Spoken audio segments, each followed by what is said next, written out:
Molina Show, lunchtime. Lunchtime is thanks to Rudy's Barbecue, home of the green chili stew. And, well, the pork loin is phenomenal. Who doesn't love moist brisket? Always, always ribs. Ribs are my favorite when we're talking barbecue. The Louie Molina Show, presented by CC Electric. Now, Tuesdays, lunchtime, we hang out with Joe Sheehan. Okay, it just started last week. I don't want to act like, but we've also been doing it for 22, 23 years. Joe, what's up in your world, brother? Oh, like everybody else, just waiting for the apocalypse to start. Wait, which apocalypse? Is it the umpire apocalypse? Is it the Astros starting pitching apocalypse? Is it Jacob deGrom heading to the IL any day now? I mean, there's a lot of different apocalypses going down right now. Yeah, the Astros pitching apocalypse with Brown and Hader both out right now. It's a lot of injuries were really the story over the weekend. Mookie Betts went on the IL. Kate Horton is hurt. Brown, of course, one of the bigger names. And it's tough. I mean, we follow football and kind of almost expect this in football, but it feels like in recent years, injuries have become such a larger part of following baseball. It stinks. You wait all year to see some of the stars, and the stars can't ring the bell. Well, last year, it felt like it was a pandemic to start the year, and I remember you were saying you were going to monitor it because the extenuating circumstances, but there is no consensus on why. It just seems like it's a fact that they're becoming common. Yeah, we know that most pitcher injuries are identified, most Tommy John surgeries happen early in the year because guys wait all winter, and yeah, they're throwing and they're doing their work, but it's not until they get to spring training that all of a sudden you realize, oh, I hurt something. That's why a lot of these injuries pop up early in the year. And, we've learned that if you can get through that initial, March and April, guys don't tend to get hurt as much as the year goes on. So you want to not overreact to this. But it's just the nature of the game now. Guys are maxing out their effort when they pitch, maxing out velo, maxing out spin. And the ulnar collateral ligament, just this very tiny ligament inside an elbow, can only take so much. Now, Louie, I have a theory. Let me throw it out to you here. Yeah. We do all this now. We've reduced pitcher workloads over the last 40 years in an attempt to keep them healthy, right? Guys get hurt, let's pitch them less. Guys get hurt, let's pitch them even less. Developmentally, that's a problem. If you look at the top 100 prospects list, and there's, say, 40 pitchers on there, those guys are only throwing 100 innings in the minors. We're not developing pitchers to throw 200 innings in the major leagues. We're not even developing to throw 150. And my theory is this. The tensile strength of the ulnar collateral ligament in any given body is unknown. We can't go in and measure. This guy's is 4 millimeters and this other guy's is 6 millimeters. So the guy who's 6 millimeters is actually, a better long-term bet. So we should behave as if pitcher injuries are random, which is to say, you can't now. Remember, we have already reduced workloads. We did all the things. When guys were getting hurt in the 80s and 90s, it's because they were being overworked. No pitcher has been overworked in 30 years. So do we just have to say, we don't know which one of these guys is going to get hurt? So instead of pitching them 85 pitches and 130 innings a year, let's just put them out there, 5-man rotations, reasonable 100, 110 pitches a start, and the guys who are going to get hurt, we're going to get hurt anyway. But at least we'll get more out of the guys who don't. Have you ever thought, because, recognizing the problem, is there solutions, answers? Is there a right way? Is this the right path? Is there no correct answer? Should we do 10-man rotations? What is the answer here? Well, I think we did a good job initially. When you go back to the 80s and 90s, and I remember David Cohn going 150 pitches in consecutive starts. We don't do nonsense like that anymore. And that was kind of the early wave. Think about the work that Craig Wright did, kind of examining it. And you go back to Rennie Gisarelli and Keith Woolner at Prospectus writing out pitcher abuse points. We've eliminated the 130 pitch starts from the rest. Those are where guys were pitching tired. And when you pitch tired, you get hurt. That's a basic fundamental thing. That's not pitching. That's it. If you're tired, you're more likely to get hurt. So we've eliminated that part. But it's the elbows now we haven't been able to figure out, which is very much focused on that UCL, that ulnar collateral ligament that breaks and gets repaired by Tommy John and guys come back. So I think we solved the first problem. The second problem is just guys are maximizing what the tension they put on their bodies now. The arm. They're trying to throw as hard as possible. They're trying to get as much spin as possible. They're trying to get as much nastiness as possible. and that redounds to the elbow. And like I say, there doesn't seem to be a limit to how low. I mean, because remember, Louie, the season is 162 games long. You've got to get 1,450 innings or so out of your pitching staff. Those numbers aren't changing. Now, one of the ways we've addressed that is having 13-man pitching staffs, which, 25. God, I remember yelling about 11-man pitching staffs, 25 years ago. And now we have 13-man pitching staffs. We've expanded the overall roster to 26 to accommodate that. And even beyond that, Louie, teams have the shuttles going every day. So effectively, they're using 16, 17 pitchers in a week, or they have access to it. 16, 17 pitchers a week. They're using 40 pitchers in a given year. So we've basically expanded the number of guys we use. It's not really made baseball any better. And again, to come back to this, it's not keeping guys any healthier. I'm not advocating, again, for 200 pitch starts. I don't think anybody should be used like Nolan Ryan. I'm advocating for saying, hey, look, we can't reduce workloads anymore. And reducing workloads doesn't seem to be the key that unlocks pitcher health. So instead of using these guys, and again, I encourage you to look at the numbers, folks. Look at what the top prospects in baseball pitch in the minor leagues right now. They're going 100, 110 innings. You can't expect a pitcher to be developed throwing 100, 110 innings to become a 32-start, 200-inning pitcher in the majors. Right now, there were, I think, only 40 guys qualified for the ERA title last year, 162 innings. And that number has been going down constantly. And again, it's been replaced by all of these innings that get soaked up by the 30th and 31st and the 32nd men on a staff. So I just don't think that reducing workloads is the solution. I think we've got to start saying, hey, look, we've got to start pitching these guys more for two reasons. One, in the minors, because it will develop them and make them better equipped to pitch in the majors. And two, because in the major leagues, we've got to fill out 1,450 innings a year, and pitching them less isn't keeping them more healthy. Fair enough. The reality check. Will agents allow that? Will players allow that? I do think there's a culture that within baseball, but this is player development. Players and agents have this idea that if you pitch less, we're protecting our guys. But I think the flip side of that is if you show you can pitch innings, you're going to get paid. So I think that's the argument you make. Say, hey, look, we want to keep you healthy. We're not going to throw you out there. We're not going to abuse you. But we're going to put a reasonable workload on you because when you show you can hold up, it's going to mean more money for you. We're visiting with Joe Sheehan of the Joe Sheehan Newsletter. It's all things MLB each and every Tuesday. If you have a question for Joe, it's simple. Text me, 979-693-1150. 979-693-1150. Text your questions for Joe to 979-693-1150. Light up the Texas Mobile One Lube Express inbox. Texas Mobile One Lube Express, owned by Gabriel Garcia. Joe, I had a theory. Tell me what you think. If you took the Rangers pitching and the Astros offense, you would have the number one team in MLB. They'd go undefeated for the year. Certainly right now you have a pretty good team. Obviously, we don't talk about the other sides of those equations, but the Astros right now is the best offense in baseball through 12 days, whatever it is. The Rangers pitching has been fantastic. Excuse me a second, Louie. Yeah, Joe's got to sneeze. It's okay. He wanders the dusty streets of New York. It's a sign that I probably need to dust the apartment, but I was going to sneeze, and apparently I'm not, so I'm fine. But yeah, this Rangers rotation has just been excellent. And, I think the Astros look a little different than they did last year. But the Rangers, this is what we saw from them last year. The pitching was there. The offense wasn't. I was surprised. They didn't do much with the offense this year. They traded Semien for Nimmo, basically. But they're running back the other team, hoping to get better health, Evan Carter, guys like that. It hasn't worked so far. I mean, their batted ball numbers are actually really good, Louie.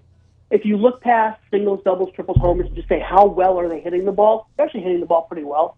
So I'm still optimistic that they're going to not be last year's offense, but certainly it's been frustration. They've wasted a number of good starts. They got the win last night, but that sweep by the Reds over the weekend, that was really hard to watch. Yeah, Houston leads all of Major League Baseball with 77 runs scored, and yet they're one game above 500. They lead all of MLB with 77 runs scored, but the starting pitching, the bullpen's been atrocious. Abreu was supposed to be the closer for Hader, and okay, I don't want him to be Hader. He's been atrocious, and, I just don't understand certain things going on. Like, okay, Hunter Brown goes down. They got Ryan Weiss on the staff. He's a starter. They sign him as a free agent and tell him he's going to be a reliever. And then there's a chance for him to start yesterday. They don't start him. Do you know that Ryan Weiss has never entered an inning in progress before, and they choose Colorado to bring him in the middle of an inning? And that got ugly last night. It's surprising, too, because I think they're actually going to call up Aaron Getty to make the start Sunday. So Weiss still isn't going into the rotation. So it's because when they signed him, it did seem like it was with the intention to turn him into a back-end starter for them, and they just used him out of the bullpen so far. So I have to say, from the outside, I'm not sure what the thinking is here. I certainly prefer Aaron Getty to Weiss, and you can make the argument that the 5 starters they have, even in the absence of Brown, I probably do like them all better than Weiss. So this may just be a situation where they're making the same decision, like to say, well, Weiss was our 7th starter, and now he's our 6th starter. Yeah, but again, I don't even know why they started Cody Colton, who had a really good start, actually, 4 2/3, 2 runs in Coors Field. And again, they bring in Weiss, who's never entered an inning in progress. Why did they sign him then? Insurance? Why isn't he starting in the minors till they need him? I mean, you make the signing, and then you figure out what you have. Lance McCullers pitched well enough to be in the rotation. He's actually given them 2 good starts so far. I believe the MI signing came after the Weiss signing. I have to check that. So, again, things happen after you make the signing of Weiss, and you go, okay, well, at the time we thought you'd be X, and now you're Y. And, no, I mean, I think if you're Ryan Weiss, it's an opportunity. You're making better money than you did in the KBO, and you'll be around. And as long as you can pitch effectively out of the bullpen, there'll be an opportunity eventually to start because, to go back to how we started this conversation, pitchers are going to get hurt. Yeah, and again, for an organization that claims they need to cut payroll, it seems like they bought luxury items they don't need. Well, they claim they need to cut payroll, but I don't really know that we've seen that in action. 2 years ago, they've let guys go, but they went out and signed Christian Walker. They went out and signed Amai. They signed Weiss. They're spending. They're not going full. Cut the payroll by $60 million. They're generally still trying to stay competitive. Crane has said he doesn't think there's a rebuild in place here, even though guys like me will look at this roster and say it's not good enough to win. Yeah, they're in the no man's land. Couple of non-Astros Rangers things I wanted to ask you. Joe Adell robs 3 homers from the Angels in a 1-0 win. I've heard the title greatest defensive game ever seen. I have zero concept how to quantify that, but it was pretty incredible. That I do know. There's no way to quantify it. I mean, think about Brooks Robinson, or you think about even individual plays that change games, Edwin Chavez, Willie Mays. I will say that it's never, to the extent that the SABR, Society for American Baseball Research, has tracked this stuff, and they had no record of anybody having more than 2 home run robberies in any given game. And folks, if you haven't, go out there, Google Joe Adell. There's a clip out there that has all 3 of them, like on one screen to see them. Especially if you see the last one where he falls into the stands, and they had to discuss whether it was actually a legal catch or not. It was. There's a tremendous shot. I know this is great radio, of Adell literally standing in the stands, facing the field, holding the ball up. Just a wonderful, wonderful night. Talk about, you go to a game, you see something you've never seen before.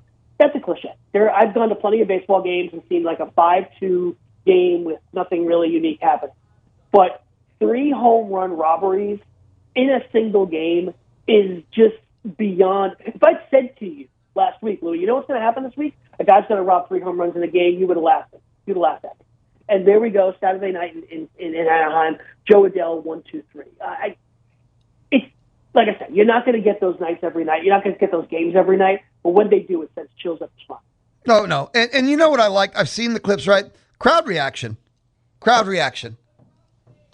The one where he falls into the crowd and the whole place is just going nuts and apes, and big moments need that kind of framing. I love how just the crowd, crowds don't go nuts very much for catches, right? For defensive plays, and the crowd just absolutely goes ape. Well, and let's talk about the order of events too. Like the first 2 home run robberies were, this is going to sound stupid, but standard home run robberies, right? The guy jumps up, takes the ball, throws the ball.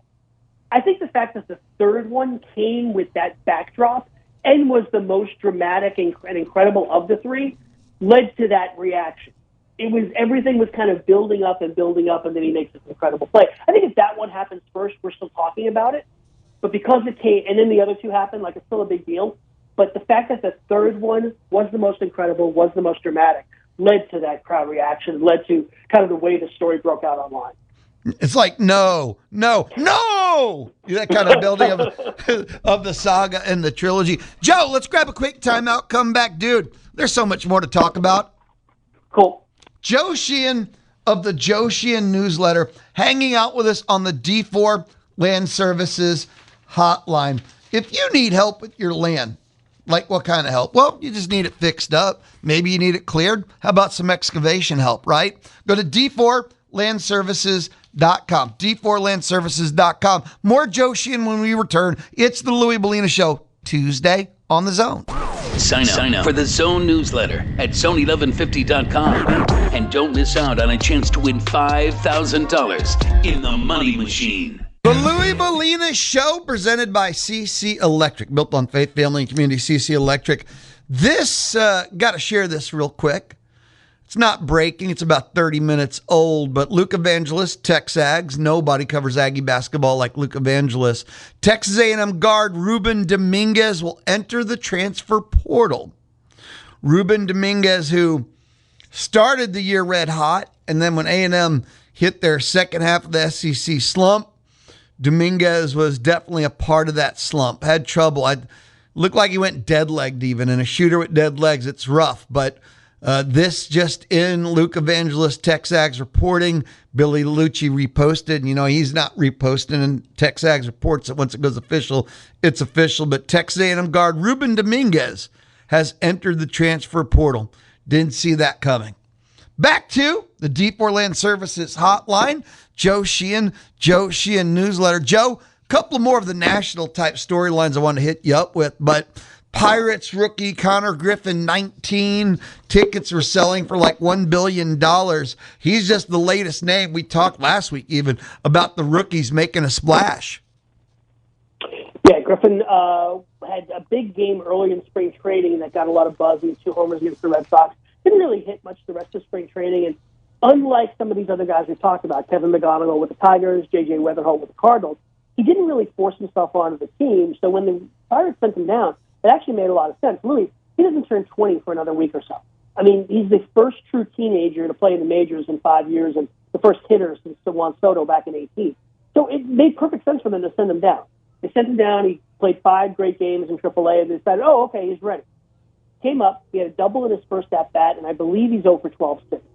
There's a better argument that he's not ready than there is for a lot of guys that have gotten promoted. And you understand them bringing him up. There are rules now tying players doing well in awards voting to getting draft picks. The short answer is, like, if you bring your good players up and they play well, you get extra draft picks. Mm-hmm. And that's, I think, one of the motivating factors here for the Pirates. Also, too, they have an agreement of some kind to sign him to a 9-year deal. Now, that's been if a player signs a long-term deal, it makes him ineligible to get those draft picks for the team. So there's been kind of this. They weren't announcing the contract agreement because they want to keep him eligible to get those draft picks for them. So it's a little bit of a, are they bringing him up because he signed the deal? Are they bringing him up because he has the draft picks? I think it's not as clean as, he's the best guy we have at shortstop. We'll bring him up. Defensively, he's eventually going to move off a short, I think. He's big. He reminds me of Chris Bryant in the box, to give you an idea of the size of him. He's a very big guy. And I think eventually he'll move off a short. But right now, he's a perfectly fine shortstop. Certainly better than the currently injured Jared Triolo or Nick Gonzalez or some of the other options that the Pirates have. But, I think they'll weather some storms with him. But if he continues to look like a 19-year-old in the box, this isn't going to last. If he can play the position and hit a little bit, he'll keep the job. But right now, like I say, he's 0 for since his first hit. So this may not stick. I'm less confident that he's ready for the majors than I am with some of these other guys we talked about. I came across something. The Miami Marlins, at the end of 2025, 9 games, do a dugout-driven pitch calling system. They do a numerical sequence that the coaches relay to the catcher. The catcher then looks down, on a wristband and then transmits it to the pitcher. And it's supposed to be something that's unique. Not everyone does. Allegedly, they're killing their catcher's value, future prices, arbitration and stuff. Is that normal? Like, how does MLB do it? Like, what's the norm for pitch calling now? Does the catchers call the game? Do the dugouts normally call the game? Why is this a story? The catchers call the game. And, of course, that's after a lot of meetings. Like, before the game, the catchers, the pitchers, the pitching coaches will all sit down and talk about a game plan. But once in the game, catchers are responsible for calling the pitches. And the idea is the catcher has the best sense of what the pitcher has that day. He's also able to read the batter's swings and say, okay, we threw a fastball and he was on it, so maybe we got to go to the breaking ball. The idea is that the catcher has the most information in the moment. And what the Marlins are basically saying is, no, we have more information based on everything we know about the pitcher, the hitter, what he's throwing that day. You can't really get a ton of. I mean, you actually can't. You can't get live information. They put it up on the scoreboard. The velocity, the spin, the IBB. They got all that on a lot of scoreboards. You can get a lot of that information in real time. A lot of people in baseball hate them. You kind of alluded to it when you saw it. The Yankees. There's a big article in the Athletic about how the Yankees think this is an incredibly dumb idea. I don't think it's that big a deal.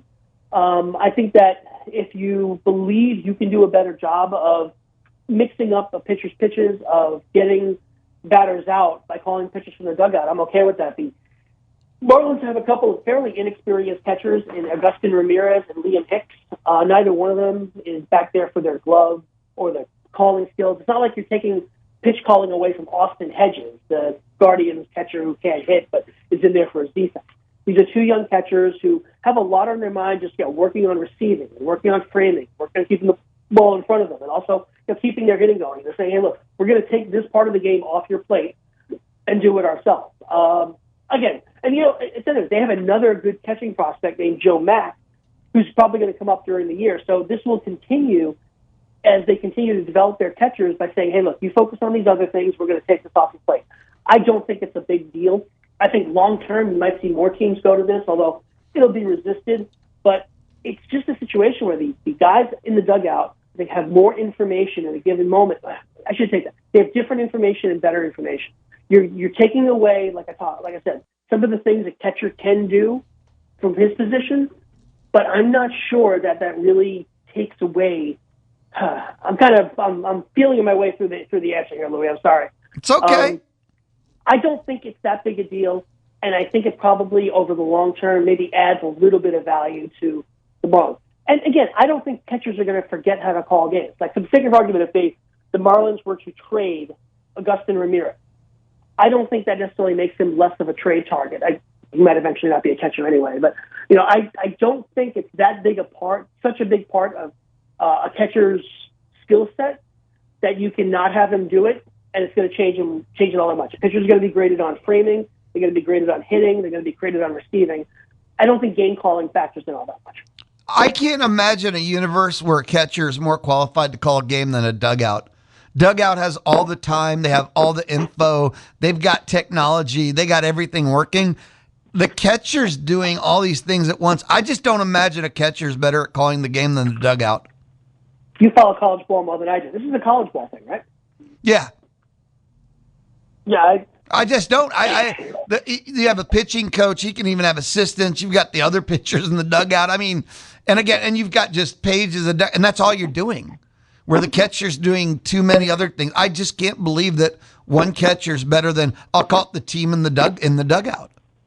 Yeah, it's an interesting experiment, and I think as with anything else in baseball, Louie, whether it catches on will depend on how well the Marlins pitch this year. It won't really be about the merits of the decision. It'll just be, did they pitch well? Well, how good are the Marlins pitchers? You're only as good as the tools you work with, too. And, it's not the bullpen is shaky, but they've got some live arms. Max Meyer, Yuri Perez, somebody I'm very excited about this year. And it's interesting you're doing it with a young staff as well as with young catchers. I think anytime you have a young roster, it gives you more flexibility to do unusual things because you're dealing with veterans complaining about X, Y, Z. And also, you can call the perfect pitch. Again, that's what I mean about you're only as good as the tools you work with. They still have to execute it. That's why, no question. Depending on the quality. Real quick, before we're out of here, we never got to do like an AL West preview, so we'll call it the Reader's Digest version. Who knows what Reader's Digest is anymore? I got to quit referencing that. But the Angels are in first place. Should we lock them in for the World Series? Is this a temporary thing? They're not a product of their schedule. They've actually played some real teams. Sorry, I'm stuck on Reader's Digest. My Nana, my grandmother died in 1992, and that might be the last time I saw one. Yeah. Like I said, I don't even know if they still exist anymore. I got to drop that reference. Anyway, it's okay. I will often reference Cheers with Sam and Diane, and people look at me funny. I always say night court when someone says cheers. Exactly. It's how old are we? Anyway, so yeah, I look at the. I got to get my K and hold on. Oh God, where were we? The AL West. Okay, so Angels, national champions. Yeah, with the Angels are just playing up the string. I mean, they're just in the middle of nowhere. They don't have a championship caliber core. They don't have enough young players. The middle of the roster is absolutely terrible. They're spending, Adam Frazier and Jamer Candelario and Yohan Moncada. It's just a mess of a team. It's a mess of an organization. They're not going to be relevant for at least another 3 or 4 years. The A's, if nothing else, the A's have signed a core to a long-term contracts. They know who they're going to be when they go to Las Vegas. They don't have the pitching. I mean, they won that insane game on Sunday against the Astros, 12-10 in extra innings. The pitching just completely collapsed late for both teams.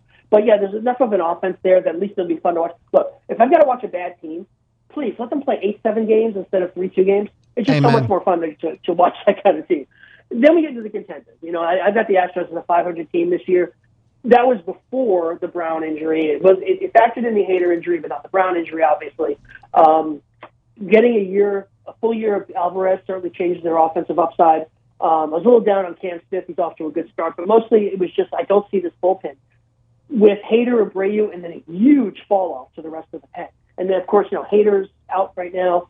Abreu hasn't been effective. I just don't know how they get outs from the 6th inning onward. And, of course, like I say, if you take Brown off the rotation, you basically have nobody who's better than a number 3. And that's giving, Amai and Javier full credit for being number 3. So we'll see how happens there. But I have them as a 500 team. And then I've got the 2 playoff teams. The Rangers, I see winning the wild card, 86, 87 wins. Love this pitching staff. Obviously, we'll see if, DeGrom holds up here. But even then, they've got depth. They traded for Gore. You've got a full year of Jack Leiter. You've got, hopefully, Kumar Rocker stepping forward this year. Bullpen, better than the Astros, certainly the weak part of their team. And then, of course, you look at the offense. I'm still a huge Corey Seager guy. I think Wyatt Langford is going to get some down-ballot MVP votes. Evan Carter, I've been waiting on for 2 years. Hopefully this year he stays healthy. I think Schumacher is an upgrade over last year's version of Bruce Bochy. It's not to say that Skip Schumacher is a Hall of Fame manager, but I do think that Bruce Bochy, it was time for him to go. I think Schumacher is going to bring a certain element that's going to help this team this year. So I've got them. There's a great group of teams that could make the playoffs out of the AL. I've got the Rangers squeaking in ahead of the Orioles. There were a couple of the Orioles, the Blue Jays, and whoever finished second in the AL Central. And then the Mariners. The Mariners to me look like one of the top 5 teams in baseball. I love that rotation, and they don't even have Bryce Miller to start the year. They're going with Emerson Hancock. No real concerns about the offense. They traded for Josh Naylor last year to fill a huge hole at first base, then signed him as a free agent. They traded for Brandon Donovan, who solved the leadoff problem they've had for a while. Julio Rodriguez, perennial MVP candidate in my book. Well, a little bit of depth, too. You got Dominic Canzone down there. They got one of the top prospects in baseball in Colt Emerson. He should be up later in the year. They don't really have a hole, Louie, and that, to me, is the difference. If I look at the rest of the teams in the division, I can identify a hole. The Mariners don't have a hole. Joe, thank you always, brother. Be amazing. You know how much I love hanging with you. It's only 2 weeks in, and I'm already panicking, man. When the baseball gods take Hader and Brown, I think they're sending me a message. They took Alvarez last year, and he still almost made the playoffs. Then they took Hader late. They weren't done. Trust me. I'm listening at all times. Be awesome, brother. Take care, brother. Later. Joe Sheehan of the Joe Sheehan Newsletter hangs out with us Tuesdays. The Louie Bellina Show from inside the Charles Schwab studio. Woo! Fun is allowed and sports are fun. Weekdays 11 to 2 on The Zone.